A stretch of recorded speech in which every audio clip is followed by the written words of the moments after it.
જય શ્રી કૃષ્ણ મિત્રો, આ વિડીયોમાં ચૈત્ર માસમાં સાંભળવામાં આવતું ઉખાહરણનો ભાગ ત્રીજો વાર્તા સ્વરૂપે લખાણ સાથે સાંભળશું, જે દરેક દર્શક મિત્રોને વાર્તા રૂપે સાંભળવું ખૂબ જ ગમશે. ઉખાહરણ એ ચૈત્ર માસમાં સાંભળવાનો મહિમા છે, જે સાંભળવાથી આખું વર્ષ તાવ, ટાઢિયો, એકાંતરિયો, કોઈ પણ તાવ કે કોઈ પણ રોગ ઘર પરિવારના સભ્યો પર નજર પણ નથી કરતો તેવું ભગવાન શ્રી કૃષ્ણનું વરદાન છે. મિત્રો, જ્યારે ઉખાહરણ સાંભળીએ કે વાંચીએ ત્યારે 3, 5 કે 7 શેરવાળો દોરો હાથમાં રાખવો. ઉખાહરણ પૂર્ણ થઈએ આ દોરો જો ઘરમાં નાનું બાળક હોય તો તેને અથવા તો ઘર પરિવારના દરેક સભ્યોને પણ બાંધી શકાય. આમ કરવાથી ઘરના બાળકોને કે પરિવારના સભ્યોને તાવ કે કોઈ રોગ આખું વર્ષ નહીં આવે, કારણ કે ઉખાહરણમાં કહ્યું છે કે ભગવાને તાવને દોરડાથી બાંધ્યો હતો. ત્યારે તાવે ભગવાનને આજીજી કરી પોતાના રહેવાનું સ્થાન માંગ્યું અને કહ્યું કે હે મહારાજ, જે હરિવાણી બોલશે તેને ત્યાં અમે નહીં જઈએ. ત્યારે ભગવાન વાણી બોલ્યા કે ચૈત્ર માસમાં સાંભળે જે કોઈ ઉખાહરણ તેના સપનમાંય જાશો તો છેદી નાખીશ શીશ. ત્યારે તાવે કોલ આપ્યો કે ચૈત્ર માસમાં ઉખાહરણ જે એકવાર સાંભળે તે વર્ષમાં ન જાઓ, 2 વાર જે સાંભળે તેને દેખીને નાસી જાઓ, 3 વાર જે સાંભળે તેને જન્મમાં ન દીઠું. આવો કોલ આપીને તાવ કૈલાસધામ સીધાવી ગયા અને શિવના ગણ બની ગયા. આથી જ આ ચૈત્ર મહિનામાં ઉખાહરણ સાંભળવાનો મહિમા છે. તો મિત્રો, આ હતું ઉખાહરણ સાંભળવાનું મહાત્મ્ય. હવે સાંભળશું ઉખાહરણનો ભાગ ત્રીજો વાર્તા રૂપે, જેમાં સાંભળશું ઉખા પોતાના આગલા જન્મમાં કોણ હતી. જો આપને વિડીયો પસંદ આવે તો લાઇક, શેર, કોમેન્ટ કરી ચેનલ પર નવા છો તો ચેનલ સબસ્ક્રાઈબ કરી બાજુમાં બેલ આઇકન પ્રેસ કરી દેજો. ધન્યવાદ. મિત્રો, ઉખાહરણમાં જેનો ઉલ્લેખ છે તે ઉષા તેના આગલા જન્મમાં ઉખા હતી. ભગવાન શિવ અને મા પાર્વતીની તે પુત્રી હતી. ઓખામાંથી ઉષા કેવી રીતે થઈ અને તેનો દૈત્યના સરદાર બાણાસુરના ઘરે જન્મ કેવી રીતે થયો તે હવે જોઈએ, જેની કથા આ ખંડમાં વર્ણવેલી છે. એકવાર ભોળાનાથ શિવજીએ મા પાર્વતીને કહ્યું કે હે દેવી, હવે હું તપ કરવા માટે જઈશ. શિવજીના તપ કરવાની વાત સાંભળીને પાર્વતીને એકદમ આંચકો લાગ્યો, કેમ કે ભગવાન શિવજી વિના કૈલાસ પર્વત પર રહેવું એકલાપણું લાગતું હતું. આથી મા પાર્વતીજી તરત બોલી ઉઠ્યા કે પ્રભુ, તમે તપ કરવા માટે જશો તો હું અહીં એકલી થઈ જઈશ, અને આપ તપ કરવા બેસશો એટલે તમને તો સમયનું ભાન રહેતું નથી. આથી વર્ષોના વર્ષો તપમાં પસાર થઈ જશે. તેથી મારે એકલાપણું ક્યાં સુધી રહેવું? આપ મને પુત્ર થાય તેવું વરદાન આપો કે જેથી હું પુત્રના લાલન પાલનમાં સમય પસાર કરી શકું. મહાદેવજીએ પાર્વતીની વાત સાંભળીને કહ્યું કે ઠીક છે દેવી, તમે તમારી ઈચ્છા શક્તિથી 2 બાળકો ઉત્પન્ન કરજો, જેથી તમારું એકલાપણું ટળી જશે અને બાળકો સાથે આનંદપૂર્વક દિવસો પસાર થઈ જશે. આમ કહીને ભગવાન ભોળાનાથ મહાદેવજી તો તપ કરવા માટે ચાલ્યા ગયા. મહાદેવજીના કહેવાથી મા પાર્વતીએ પોતાની ઈચ્છા શક્તિથી એક પુત્ર ગણેશજી અને એક પુત્રી ઉત્પન્ન કર્યા. જમણી કુખેથી ગણપતિજીને ઉત્પન્ન કર્યા અને ડાબી કુખેથી ઓખાને પ્રગટ કરી. હવે મા પાર્વતીજીને એકલાપણું લાગતું નથી. આમ ઘણો સમય પસાર થઈ ગયો. 2 બાળકો મોટા થવા લાગ્યા. તેવામાં એક દિવસ નારદ મુનિ ત્યાં ફરતા ફરતા આવી ચડ્યા. જોયું તો 2 બાળકો રમે છે. આથી નારદ મુનિ તો ત્યાંથી સીધા ગયા ભગવાન શંકર જ્યાં તપ કરી રહ્યા છે ત્યાં આવ્યા અને ભગવાનને તપ કરતા ઉઠાડ્યા અને કહ્યું કે મહારાજ, તમે તો અહીં વર્ષોથી તપ કરી રહ્યા છો અને તમારા ઘરે તો 2 સુંદર મજાના બાળકો રમી રહ્યા છે. પ્રભુ, તમારી ગેરહાજરીમાં આ 2 બાળકો પ્રગટ ક્યાંથી થઈ ગયા? આટલું કહીને નારદજી તો ચાલતા થઈ ગયા. આ બાજુ ભગવાન શંકરે મા પાર્વતીને આપેલા વચન ભૂલી જ ગયા. આથી પોતાની ગેરહાજરીમાં બાળકો થવાની નારદની વાત સાંભળીને ભગવાન તો ધુઆપુઆ થઈ ગયા અને હાથમાં ત્રિશૂલ પકડીને ક્રોધથી ઘેરાઈને ઘરે આવ્યા. આવીને જોયું તો ખરેખર 2 બાળકો રમી રહ્યા હતા. જેવા શંકર ભગવાન ઘરમાં ગયા કે બાળ ગણેશ તરત જ બારણામાં આડા આવીને ઊભા રહ્યા અને તેમને અંદર જતા રોક્યા અને બોલ્યા કે એ બાવાજી, આમ ક્યાં ચાલ્યા? ભગવાન શંકરનો આવો ચિત્ર વિચિત્ર પહેરવેશ જોઈ ગણપતિજીને લાગ્યું કે આ તો કોઈ બાવો લાગે છે. એટલે રોક્યા અને બોલ્યા કે માતાજી અત્યારે સ્નાન કરવા બેઠા છે, એટલે તમારાથી અંદર નહીં જઈ શકાય. બાળ ગણેશે જ્યાં અંદર જવાની ના કહી અને ભગવાન શંકર તો ભયંકર ક્રોધે ભરાયા અને ગણપતિજીને મારવા દોડ્યા. પણ એ તો ગણપતિજી હતા, એમ કાંઈ થોડા ગાંજ્યા જાય. એમણે પણ ભગવાન સામે યુદ્ધ શરૂ કર્યું. આમ પિતા પુત્ર વચ્ચે મહાધમસાણ યુદ્ધ થયું. આ યુદ્ધ જોઈને ઓખા એકદમ ગભરાઈ ગઈ અને ઘરમાં જઈને મીઠાની કોઠી પાછળ સંતાઈ ગઈ. યુદ્ધ બરાબર જામ્યું. ગણપતિજી મહારાજ કેમેય કરીને ખસતા નથી અને આખરે શંકર ભગવાને પોતાનું ત્રિશૂળ ફેંક્યું અને ગણપતિજીનું મસ્તક છેદી નાખ્યું. પછી ઘરમાં ગયા. ભગવાને અંદર અચાનક આવેલા જોઈને મા પાર્વતીએ કહ્યું કે હું સ્નાન કરું છું અને આપ અંદર આવ્યા. બહાર છોકરાઓએ તમને રોક્યા નહીં? ભગવાને કહ્યું, હે દેવી, આ છોકરાઓ કોના છે અને આપે મારી ગેરહાજરીમાં આ શું કર્યું? ભગવાનની વાત સાંભળી માતાજી બોલ્યા કે કેમ, આપે તો કહ્યું હતું કે પોતાની મરજીથી 2 બાળકો પ્રગટ કરજો કે જેથી એકલાપણું લાગે નહીં અને બાળકો સાથે સમય પાર થઈ જશે, અને એટલે જ મેં 2 બાળકોને પ્રગટ કર્યા. કે મહારાજ ભૂલી ગયા કે શું? આપ અંદર આવી ગયા છો તો બાળકો ક્યાં છે? ત્યાં જ ભગવાનને અચાનક યાદ આવ્યું કે તપ કરવા જતી વખતે પોતે જ મા પાર્વતીને કહ્યું હતું કે 2 બાળકો પ્રગટ કરજો. અરે રે, આ તો અનર્થ થઈ ગયો. હવે શું કરવું? દેવી, મારા મનમાં શંકા થઈ અને તેથી પુત્રનું મસ્તક છેદી નાખ્યું. વળી તે મને અંદર નહોતો આવવા દેતો. મા પાર્વતી કહે કે હું સ્નાન કરી રહી હતી અને આથી જ મેં બાળકોને આદેશ આપ્યો હતો કે કોઈ પણ માનવી યા દેવ કે દેવીને અંદર આવવા ન દેશો. અને મહારાજ, તમે જરા પણ વિચાર કર્યા વિના આવું કાર્ય કરી નાખ્યું. પોતાના જ પુત્રનું મસ્તક છેદી નાખ્યું. અરે રે, હવે હું શું કરું? આમ મા પાર્વતીજી તો વિલાપ કરવા લાગ્યા. ભગવાન શંકરથી તેનો વિલાપ સહન થઈ શક્યો નહીં. માતાજીને વિલાપ કરતા જોઈ મહાદેવજીએ કહ્યું કે દેવી, વિલાપ ન કરો. તમે એકદમ છાના રહી જાઓ. તમારું દુઃખ મારાથી જોયું જતું નથી. હું હમણાં જ બહાર જાઉં છું અને મને જે પ્રથમ સામે મળશે તેનું મસ્તક લાવીને આપણા બાળકને હું સજીવન કરીશ, તે મારું વચન છે. આમ કહીને શંકર ભગવાન બહાર ગયા. તેવામાં ભગવાનને રસ્તા પર સામે પહેલો જ એક હાથી મળ્યો. મહાદેવજીએ એક જ ઝાટકે હાથીનું મસ્તક છેદી ગણપતિજીના ધડ પર હાથીનું મસ્તક બેસાડી દીધું અને ગણપતિજીને સજીવન કર્યા. પોતાના વહાલા પુત્રનું મોં હાથીનું જોઈને મા પાર્વતીને અતિશય દુઃખ લાગ્યું અને વિલાપ કરવા લાગ્યા કે હે નાથ, હવે આવા કદરૂપા છોકરાને આ જગમાં કોણ બોલાવશે? બધા તેને ચીડવશે, તેની અને મારી જગમાં હાંસી ઉડાવશે. એ નાથ, તમે આ શું કરી નાખ્યું? આમ કહીને મા પાર્વતીજી તો વિલાપ કરવા લાગ્યા. ત્યારે મહાદેવજીએ મા પાર્વતીને માંડ શાંત પાડ્યા અને કહ્યું કે દેવી, શાંત થાવ. તમારા પુત્રનું મસ્તક ભલે હાથીનું હોય, તેનો દેખાવ ભલે બેડોળ હોય, પણ હું વરદાન આપું છું કે આ બાળક અતિ તીવ્ર બુદ્ધિ, જ્ઞાન અને ગુણોનો ભંડાર થશે અને કોઈ પણ શુભ કાર્ય કરતી વખતે 3 લોકના લોકો પહેલાં તારો પુત્ર ગણેશની સ્થાપના કરશે, ગણપતિની સ્થાપના કરશે. તમારા પુત્રની સ્થાપના પહેલી કર્યા સિવાય જે કોઈ માનવી પોતાનું કાર્ય આરંભ કરશે તો તેમાં ઘણા વિઘ્નો નડશે અને કાર્ય પણ સફળ નહીં થાય. આ મારું વરદાન છે.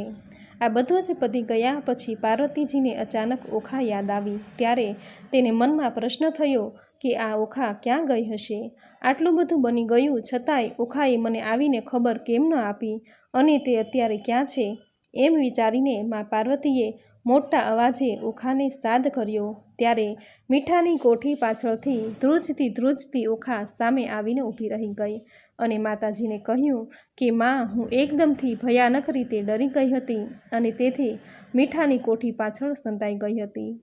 ઓખાની આ વાત સાંભળીને મા પાર્વતીને ભયાનક ક્રોધ આવ્યો કે અરે બાલિકા, તને તારો જીવ તારા ભાઈના કરતાંય વધારે વહાલો લાગ્યો. મને ખબર પણ ન આપી અને સંતાઈ ગઈ. જા, મારો તને શ્રાપ છે કે તારું આખું શરીર મીઠામાં ઓગળી જશે અને તારો જન્મ રાક્ષસ કુળમાં થશે. ઓખા તો રડવા લાગી. માતાજીને કહેવા લાગી કે માં, મારી ભૂલ થઈ ગઈ, મને માફ કરો, મને માફ કરો. ભગવાને મા પાર્વતીને કહ્યું કે બાળક બુદ્ધિમાં આવું થયું છે.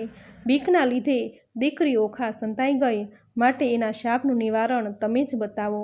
શાપ આપ્યા પછી મા પાર્વતીને પણ ઘણું દુઃખ થયું, પણ થાય શું? આથી તેણે કહ્યું કે બેટા, મારો શાપ તો મિથ્યા થશે નહીં, માટે તારે ભોગવવો જ રહ્યો. પણ જા, હું તને વરદાન આપું છું કે તું રાક્ષસ કુળમાં ભલે જન્મ લે, પણ તારા લગ્ન દેવકુમાર સાથે થશે.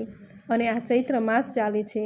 ચૈત્ર માસમાં જે કોઈ મીઠા વિનાનું ભોજન કરી અલુણા વ્રત કરશે ને, જે તારું ચારિત્ર્ય ગાશે, તે પોતાનું લાંબુ આયુષ્ય ભોગવી શિવ શક્તિને પ્રાપ્ત થશે.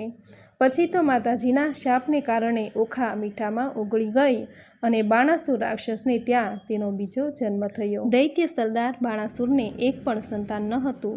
એ વાંઝ્યો હતો. આથી તેને ક્યાંય ચેન પડતું ન હતું. ભગવાન ભોળાનાથનો પ્રિય ભક્ત હોવા છતાં પોતે વાંઝ્યો હતો. આથી તેને અપાર દુઃખ થઈ રહ્યું હતું. એક દિવસની વાત છે. બાણાસુર પોતાના મહેલના ઝરૂખામાં ઊભો હતો. સવારનો સમય હતો. બહાર કચરો વાળવા વાળીએ જ્યારે બાણાસુરને જોયો ત્યારે એકદમ પોતાનો સાવરણનો મોં આડો કરી નાખ્યો. આથી બાણાસુર એકદમ નીચે આવ્યો અને કચરો વાળવા વાળી બાઈને પૂછવા લાગ્યો કે હે બાઈ, તે મને જોતાં જ મુખ આડી સાવરણી કેમ ધરી દીધી? તું મને સાચે સાચું બતાવજે તો તને કાંઈ નહીં કરું. મને ખોટું બતાવીશ તો ઘાણીએ ઘાલીને તેલ કાઢીશ. મહારાજ, કચરો સાફ કરવાવાળી બોલી કે આપના ઘરે ખોળાનો ખૂંદનાર નથી. તમારી રાણીનો ખોળો ખાલી છે. આથી તમે વાંઝ્યા છો અને સવાર સવારમાં વાંઝ્યાનું મોં જોવાથી આખો દિવસ બગડે છે. આથી જ મેં મોં આડો સાવરણો દઈ દીધો હતો. કચરો સાફ કરવાવાળી બાઈના આવા વેણ બાણાસુરના હૃદયની આરપાર ઉતરી ગયા અને મહાદેવજીની આરાધના કરવા માટે ચાલ્યો ગયો. મંદિરમાં જઈને તપ કરવા લાગ્યો. સમય જતાં મહાદેવજી પ્રસન્ન થયા. ત્યારે બાણાસુરે પુત્રની માંગણી કરી. ત્યારે ભોળાનાથ બોલ્યા કે હે મારા પ્રિય ભગત, તારા 7 ભવ સુધી તારા ભાગ્યમાં પુત્રનું સુખ નથી. તારા પૂર્વજન્મમાં તું વૈશ્ય રાજા હતો અને તારા ઘેર એક જ લાડકવાયો દીકરો હતો. એક દિવસ જ્યારે તું જમી રહ્યો હતો ત્યારે તારો દીકરો બહારથી રમતો રમતો આવીને તારા ભાણામાં હાથ નાખીને ખાવા લાગ્યો. બાળકના માટીવાળા હાથ હોવાથી તને અરુચિ થવા લાગી. આથી જ તે બાળકને ધમકાવીને કાઢી મૂક્યો. આથી બાળક તારાથી ઘણો જ ડરી ગયો અને ધ્રુજતો ઊભો થયો અને મનોમન બોલવા લાગ્યો કે મારા પિતાને તેનો પુત્ર વહાલો નથી, માટે હે ભગવાન, તેને 7 જન્મ સુધી વાંઝ્યા રાખજો. મહાદેવનું આવું બોલવું સાંભળીને બાણાસુર હતાશ થઈ ગયો અને હવે શું કરવું એ બાબતમાં વિચારવા લાગ્યો. પણ ત્યાં જ જાણે કે મા પાર્વતીજી એની વહારે આવતા બોલ્યા કે બાણાસુર, તારા કિસ્મતમાં સંતાન નથી તો શું થયું? હું તને એક સુંદર મજાની દીકરી આપીશ અને તારું વાંઝ્યા મેણું ભાંગીશ.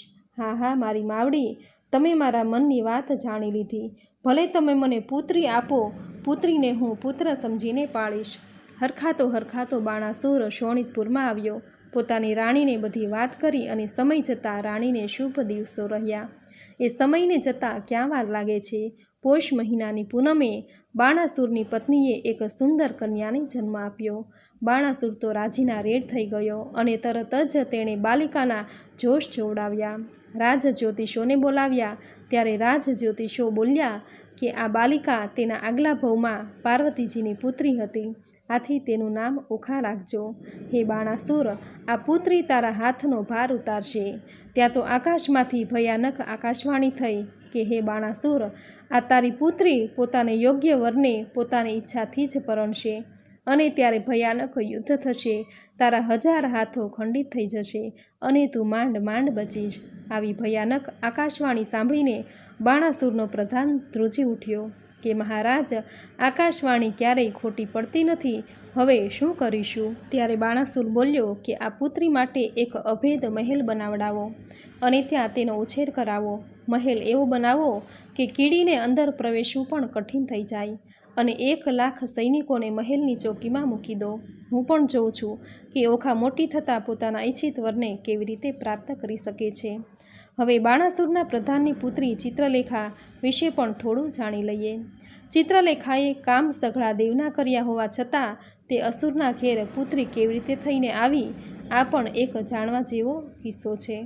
એકવાર બાણાસુરના અસહ્ય ત્રાસથી ત્રાસી જઈને ભગવાન પાતાળમાં નાસી આવ્યા. ત્યાં વરુણ દેવે એક કન્યાને પ્રગટ કરી। ત્યારે પ્રગટ થયેલ કન્યાએ ભગવાનને પૂછ્યું, હે ભગવાન, આપે મને પ્રગટ કેમ કરી? ત્યારે ભગવાન બોલ્યા, હે કન્યા, પૃથ્વી ઉપર બાણાસુર મને ઘણા કષ્ટો આપી રહ્યો છે અને એ કષ્ટોથી ઉગારવા માટે જ મેં તને પેદા કરી છે। ત્યારે કન્યા તરત જ બોલી, હે ભગવાન, જ્યારે બાણાસુર પાતાળમાં આવે ત્યારે મને તેને સોંપી દેજો, હું તમારું કામ આસાન કરી આપીશ। ત્યાર પછી એકવાર બાણાસુર પાતાળમાં આવ્યો ત્યારે ભગવાને તેને પેલી કન્યા આપતા કહ્યું, હે દૈત્ય સમ્રાટ, આ કન્યાને તમારી સાથે લઈ જાઓ, તેને પાળી પોષીને મોટી કરજો, એ જરૂર તમારો ઉદ્ધાર કરશે। બાણાસુર સાથે તેનો પ્રધાન પણ હતો અને પ્રધાનને કોઈ છોરું ન હતું। આથી તેણે બાણાસુરને કહ્યું કે હે મહારાજ, આ કન્યા મને આપો, હું આ દીકરીને મોટી કરી કન્યાદાનનું પુણ્ય કરીને લહાવો લેવા માંગુ છું। બાણાસુર તરત જ બોલ્યા કે હે પ્રધાન, હું તારી આશા જરૂર પૂરી કરીશ। હું આ બાળાને જંગલમાં એકલી મૂકી આવીશ, પછી તું લઈ આવજે, આથી કોઈને જાણ પણ નહીં થાય અને તે તારી દીકરી તરીકે, કુંવરી તરીકે તારા ઘરે મોટી થશે। અને આમ સવારે પ્રધાન જંગલમાં ગયો ત્યારે તે કન્યા સમાધિ ચઢાવીને તપમાં બેસી ગઈ હતી। પોતાનો શ્વાસોશ્વાસ રોકીને તે કન્યા પોતાના જમણા પગના અંગૂઠા પર ઊભી રહીને ભયાનક આકરું તપ કરી રહી હતી। આથી પ્રધાન શોણિતપુરમાં પાછો વળી ગયો અને આ બાજુ તપ પૂરું થતાં ભગવાન પ્રગટ થયા અને કન્યાને વરદાન માંગવા કહ્યું। ત્યારે કન્યા કહેવા લાગી, હે ભગવાન, હું ત્રણેય કાળનું જ્ઞાન જાણું અને જ્યારે ઈચ્છા થાય ત્યારે આકાશમાં પણ ઉડું, પણ હું કોઈને દેખાવ નહીં। ભગવાને તથાસ્તુ કહીને ચાલ્યા ગયા। ત્યાં જ બાણાસુર પ્રધાન આવ્યો અને એ બાળાને પોતાના ઘેર લઈ ગયો, પણ આગળ જતાં એ ઓખાની રખેવાળ બની ઓખાના મહેલમાં તેને રહેવાની બાણાસુરે આજ્ઞા કરી। એ જ ઓખાની પ્રિય સખી તે ચિત્રલેખા બની। આ પ્રમાણે ઓખાહરણનો વાર્તા રૂપેનો ખંડ ત્રીજો સમાપ્ત થયો। બોલો ભગવાન ભોળાનાથની જય, બોલો ભગવાન શ્રી કૃષ્ણની જય। તો મિત્રો, ખૂબ જ સુંદર વાર્તા રૂપે ઓખાહરણ તમે સાંભળ્યું, જે સાંભળવું તમને જરૂર ગમ્યું હશે। ચૈત્ર મહિનામાં ઓખાહરણ સાંભળવાનો મહિમા છે, જે આખા મહિનામાં ગમે ત્યારે સાંભળી શકાય છે, જે સાંભળવાથી આખું વર્ષ તાવ, તરિયો, એકાંતરિયો, ટાઢિયો, કોઈ તાવ કે કોઈ રોગ આપણીથી દૂર રહે છે। તો મિત્રો, ઓખાહરણનો ભાગ ત્રીજો જે તમે પૂરી શ્રદ્ધાથી અંત સુધી સાંભળ્યો, જે સાંભળવો તમને જરૂર ગમ્યો હશે, તો વિડીયોને લાઇક કરી કોમેન્ટમાં જય શ્રી હરિવિષ્ણુ, જય ઓખારાણી, જય ભોળાનાથ, જય મા પાર્વતી જરૂર લખજો। ચેનલ પર નવા છો તો ચેનલ સબસ્ક્રાઈબ કરી બાજુમાં બેલ આઇકન જરૂર પ્રેસ કરજો, જેથી આપણા આવતા દરેક નવા વિડીયોની નોટિફિકેશન તમને મળતી રહે। તો ફરી મળીશું આવી જ નવી ધાર્મિક માહિતી, નવી ધાર્મિક કથા સાથે। ત્યાં સુધી આપ સૌને મારા જય શ્રી કૃષ્ણ।